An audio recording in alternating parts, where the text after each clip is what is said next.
আমি যদি আগে জানতাম রাস্তার এই হালটা এদিকে আসতাম না। এই মুহূর্তে আমরা যে জায়গাটিতে আছি এটা হলো জীবননগরের দুয়ারপাড়া এবং জীবননগরের গোপলাখালীর মাঝামাঝি মাঠের একটি জায়গা, এবং এখানকার রাস্তা এত খারাপ যে বারবার আমাদেরকে নামতে হচ্ছে এবং কিছু কিছু জায়গাতে হেঁটে পার হতে হচ্ছে।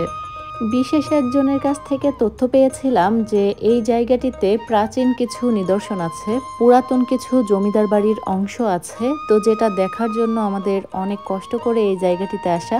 তবে এই জায়গাটিতে এসে আমরা একেবারেই হতাশ। এখানে তেমন কোনো প্রাচীন নিদর্শনের অস্তিত্ব মাত্র নেই, তবে ছিল।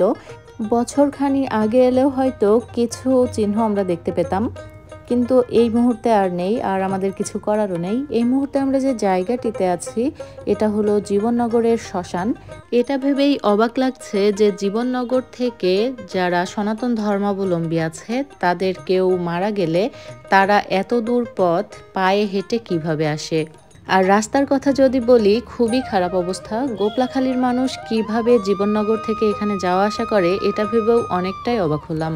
প্রাচীন নিদর্শন বা পুরাতন জমিদার বাড়ির অংশ তো আমাদের দেখা হলো না, তাই আমরা এখন শ্মশানের এই জায়গাটাই ঘুরে দেখছিলাম। এখানে একটা ঘর রয়েছে, এই জায়গাটিতে হয়তো লাশ রাখে বা বৃষ্টির সময় এখানেই সবাই আশ্রয় নেয়। আর এদিকটাতে পিলারের মতো যে জিনিসটি তৈরি করা রয়েছে এর উপরেই কাঠ সাজিয়ে লাশ দাহ করা হয়। অনেকে আমাকে জিজ্ঞেস করে এই জায়গাগুলোতে যেতে আমার ভয় করে কিনা। আমার মোটেও ভয় করে না, বরং আমি সবকিছু দেখতে বা সবকিছু সম্পর্কে জানতে পছন্দ করি। অনেকের মনে এই প্রশ্নটাও আসতে পারে যে আমি কেন এই জায়গাগুলো ঘুরে দেখছি এবং আপনাদেরকে ঘুরিয়ে দেখাচ্ছি। আসলে আমাদের ধর্মে কিন্তু কোনো বিষয় জানার বা দেখার বিষয়ে নিষেধ নেই। পৃথিবীতে আসলে দেখার বা জানার কিন্তু কোনো শেষ নেই।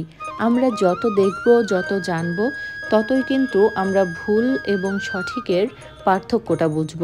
এখানে যে ছাউনিটি রয়েছে সেখানেও কিন্তু গোপলাখালীর নামটাই লেখা আছে। এটা মূলত গোপলাখালী গ্রামের অংশ। এখন আমরা গোপলাখালী গ্রামের দিকে যাচ্ছি। এখানকার রাস্তার অবস্থা খুবই খারাপ। বলতে গেলে এই রাস্তাটি দিয়ে শুধুমাত্র সাইকেল বা মোটর সাইকেল চলতে পারবে, এছাড়া ভ্যান বা অন্য কিছু নিয়ে এই রাস্তাটিতে এলে বিপদে পড়তে হবে।